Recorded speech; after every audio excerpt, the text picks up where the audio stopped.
Assalamualaikum warahmatullahi wabarakatuh. Alhamdulillahi haqqa hamdih wa syukrullahi haqqa syukrih. Wassalatu wassalamu ala rasulih wa ala alihi wa ashabihi amma ba'd.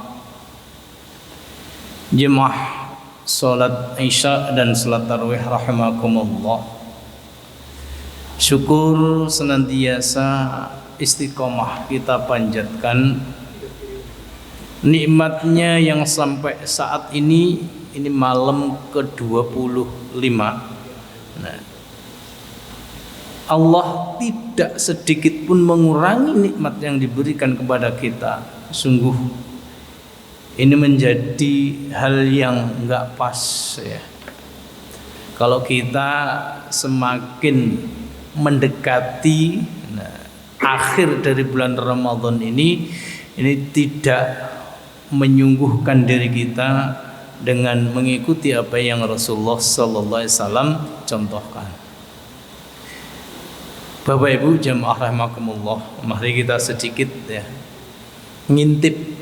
Nah, apa ngintip itu apa Indonesianya?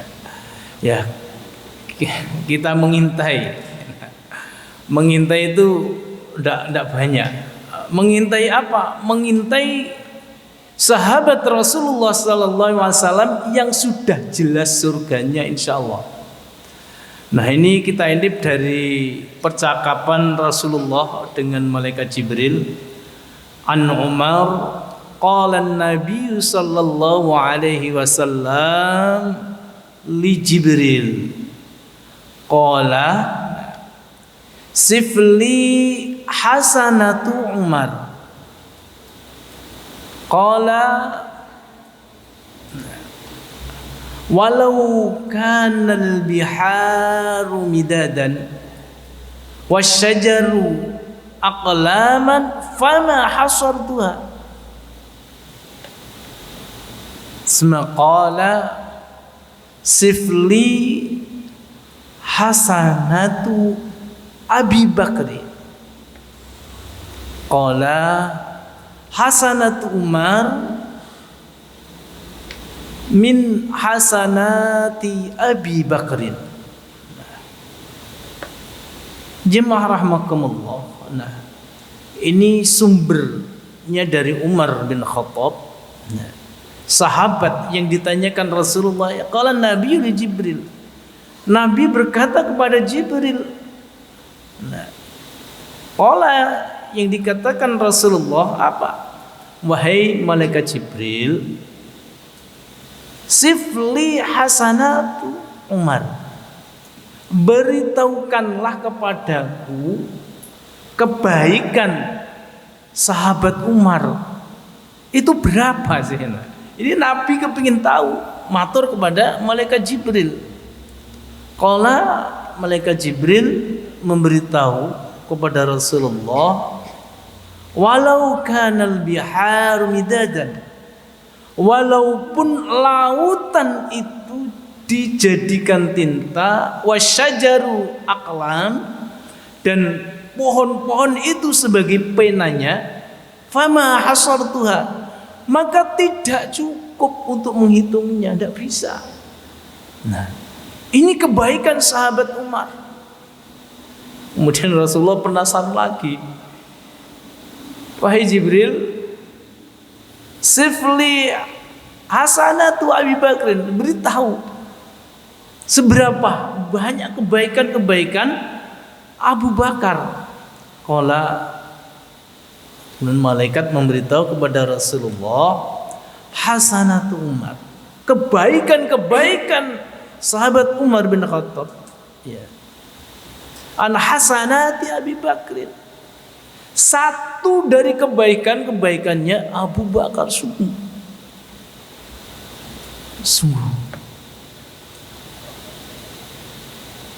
hal yang sangat luar biasa, kebaikan yang dimiliki oleh Abu Bakar. Yang Umar ya, kebaikan-kebaikan Umar itu adalah salah satu dari kebaikan Abu Bakar. Nah, ini hal yang kalau kita ya mengembalikan introspeksi kepada diri kita. Kita ini berapa Pak Bu ya kebaikan kita ini? Sahabat Umar bin Khattab, Abu Bakar, nah, beliau-beliau ini masuk surga, dijamin surganya karena kebaikan yang sungguh luar biasa. Amalan-amalan yang dilakukan, baik amalan ritual nah, ataupun non ritual, itu sudah tidak ada batas dalam keyakinannya, itu berpikir material, tidak ada. Baik material di dunia maupun besok tidak ada. Saya menjalankan ibadah ini karena Allah. Saya berbuat baik ini, mengeluarkan seluruh harta saya ini karena Allah. Tidak berpikir sedikit pun engkau dibalas Gusti Allah apa tidak. Tapi sudah semua karena Allah. Nah, mungkin tidak keterbatasannya di dalam diri sahabat Abu Bakar ataupun sahabat Umar bin Khattab, sehingga Allah memberikan sebagaimana yang disampaikan malaikat Jibril ketika ditanya oleh Rasulullah sallallahu alaihi wasallam.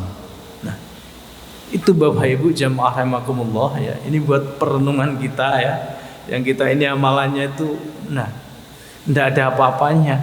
Amal sedikit sudah berpikirnya berlipat-lipat, di dunia mendapatkan berlipat, di akhiratnya sudah berpikir surganya Allah ya. Nah, jamaah itulah ya hal yang perlu kita renungkan, apa yang disampaikan oleh malaikat Jibril kepada Rasulullah terkait dengan kebaikan-kebaikan Umar bin Khattab, kemudian sahabat Abu Bakar As-Siddiq. Nah, kita jauh. Maka beliau-beliau ini sahabat-sahabat Rasulullah ini ya surganya jelas semua, karena ya apa yang dilakukan itu memang tidak ada batas di dalam dirinya.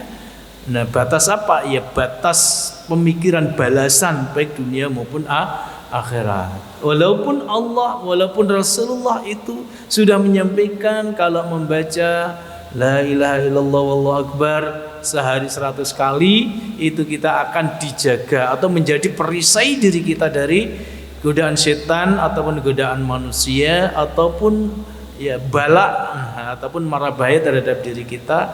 Nah, namun para sahabat yang melakukan, saya membaca ini agar mendapatkan kebaikan dari Allah dan juga semaksimal mungkin mengikuti apa yang dicontohkan oleh Rasulullah. Hanya itu yang ada di dalam dirinya. Jadi tidak terbatas pada apa kepentingan material dunia ataupun material kita nanti setelah di akhirat kelak. Demikian jamaah salat Jumat, salat tarawih dan salat isya rahimakumullah. Ini kita jadikan bahan renungan. Setiap apa yang kita lakukan, mari kita renungkan di dalam diri kita, apakah ini benar-benar yang sudah karena Allah dan karena Rasulullah atau belum, atau hanya karena gengsi, atau hanya karena biar ketoi, atau karena hal-hal yang lain yang itu tidak karena Allah dan Rasulullah sallallahu alaihi wasallam. Semoga yang sedikit ini bisa menjadi bahan kita untuk senantiasa menjalankan apa yang kita lakukan ini itu karena Allah dan mencontoh Rasulullah sallallahu alaihi wasallam. Aqulu qouli hadza fastaghfirullahal azim li wa lakum innahu wal ghafurur rahim. Alhamdulillahirabbil alamin. Assalamualaikum warahmatullahi wabarakatuh.